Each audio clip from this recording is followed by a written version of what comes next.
Salam sepak bola, teman-teman netizen atau warganet yang saya hormati semuanya. Welcome back ke konten terbaru dari channel YouTube Triple B. Dan di konten terbaru hari ini, sudah jelas dan pasti, saya ingin memberikan analisa dari pertandingan perempat final Liga Champions Leg 2 antara Real Madrid versus Arsenal yang berakhir untuk kemenangan Arsenal dengan skor 1-2.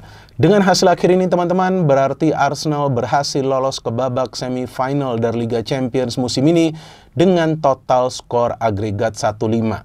Saya ulangi lagi ya, dengan total skor agregat 1-5. Perlu saya ulangi lagi? Saya ulangi lagi lah, sekali lagi.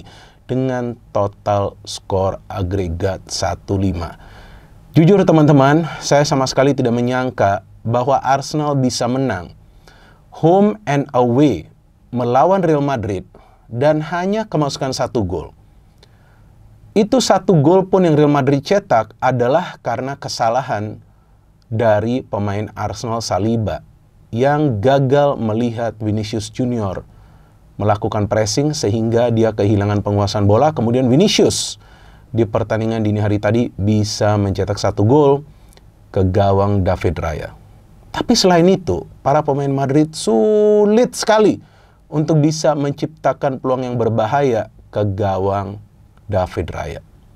Tapi sebaliknya, para pemain Arsenal di pertandingan leg 2 dini hari tadi bermain dengan cara yang sama seperti di leg pertama. Walaupun memang sedikit defensif, tapi tidak parkir bus. Artinya, para pemain Arsenal punya mental yang kuat untuk juga sesekali membangun serangan ke area pertahanan Madrid. Karena walaupun di pertandingan dini hari tadi Arsenal kalah dari segi penguasaan bola, tapi para pemain Arsenal bisa menciptakan lebih banyak peluang yang berbahaya dibandingkan para pemain Real Madrid. Karena selain 2 gol yang dicetak oleh Arsenal, ada juga 2 peluang emas lainnya yang seharusnya bisa mereka konversikan untuk menjadi gol. Salah satunya adalah dari penaltinya Bukayo Saka.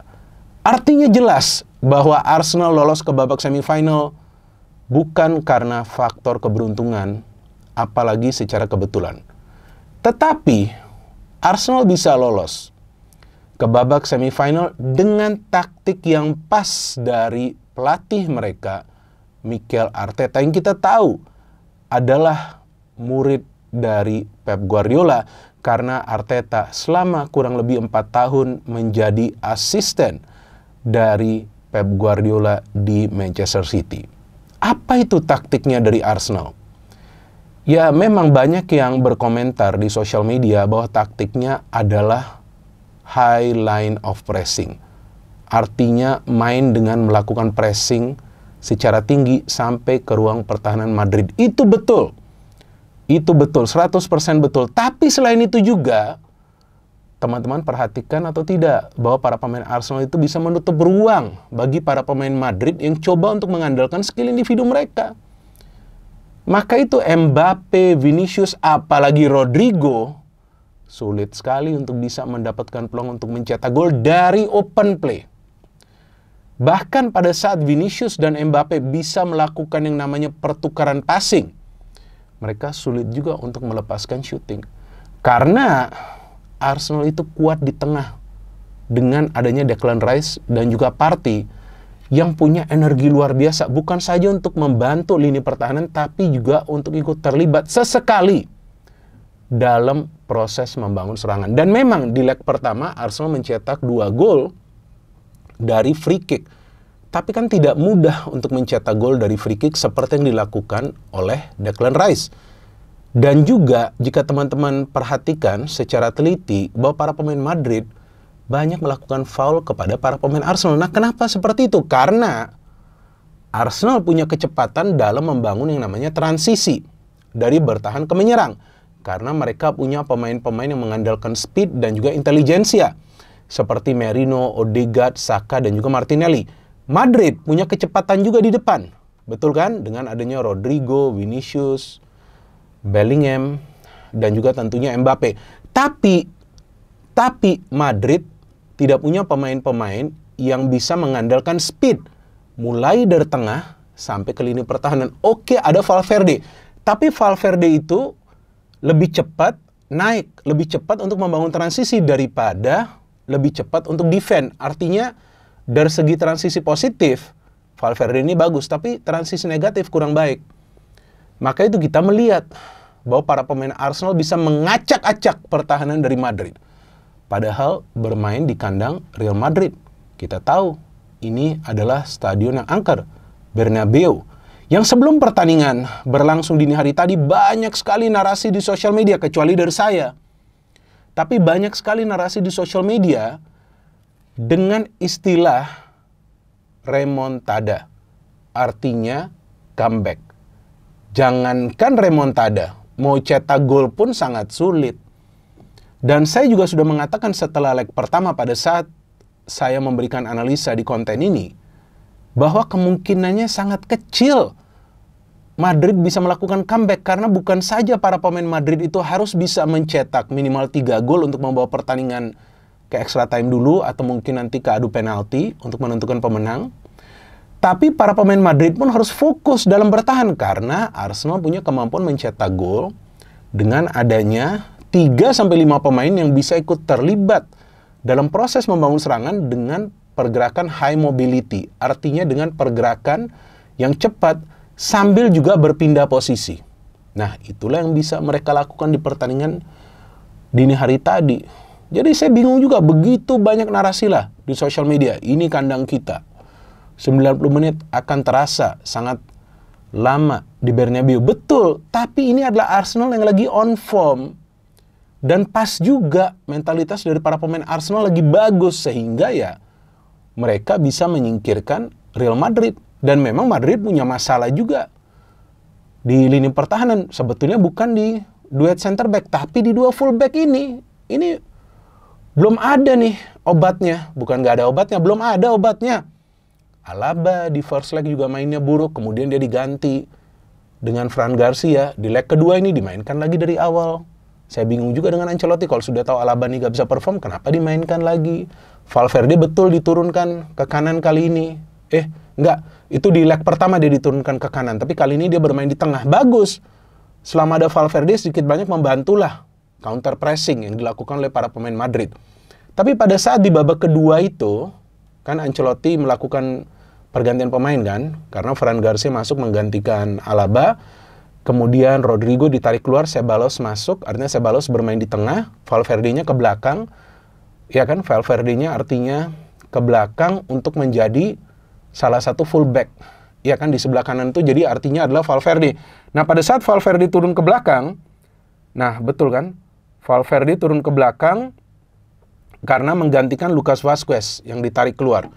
Nah, pada saat Valverde turun ke belakang, nah pressingnya mulai sedikit kendor. Dan memang sih di menit-menit awal Madrid keluar menyerang, ya bahkan kalau nggak salah mereka telah mencetak gol, tapi Mbappe kan itu sudah offside ya. Tapi sebaliknya Arsenal, coba teman-teman perhatikan, setiap kali menyerang tuh sangat berbahaya. Bukan mengandalkan skill individu saja, tapi support dari second line itu bagus. Artinya secara tim ini Arsenal memang bagus, mereka bermain kolektif, beda dengan Madrid yang lebih banyak mengandalkan skill individu dari Vinicius, Rodrigo, dan juga Mbappe. Kemudian Endrick pada saat masuk di babak kedua, Bellingham pun kali ini sama jaraknya agak jauh ke depan. Dan dipaksa juga dia untuk ikut bertahan. Adu mekanik juga dengan Declan Rice. Dan kita lihat Saka hampir mencetak gol sebelum kemudian Asensio kalau nggak salah melanggar Merino, jelas lah itu penalti kan, dia melanggar pada saat ada corner. Tapi di luar dugaan saya Saka bisa miss. Saya kira pada saat Saka miss, ya seharusnya ini kan ada momentum bagi Madrid. Tapi tetap mereka nggak bisa menciptakan peluang. Jadi jangan kan mencetak gol, mau menciptakan peluang saja nggak bisa di babak pertama itu. Maka itu saya tidak melihat ada peluang yang berbahaya dari para pemain Madrid di babak pertama. Ada wasit memberikan penalti yang saya jujur, saya shock. Kok itu bisa dikasih penalti? Karena kalau saya melihat Declan Rice tidak terlalu kasar lah untuk menahan Kylian Mbappe. Artinya Mbappe sebetulnya masih bisa bergerak, tapi juga bola tidak akan nyampe ke Mbappe. Wasit sudah memberikan penalti, kemudian setelah ada pengecekan dari monitor di pinggir lapangan, karena ada intervensi dari wasit di ruang VAR, kemudian dinyatakan no penalti. Alasannya adalah karena ada pemain Madrid offside. Kalau nggak salah itu Alaba ya, saya lupa. Tapi memang itu gak penalti kalau menurut saya, gampang banget itu Mbappe jatuh. Jadi mengecewakan juga nih Mbappe.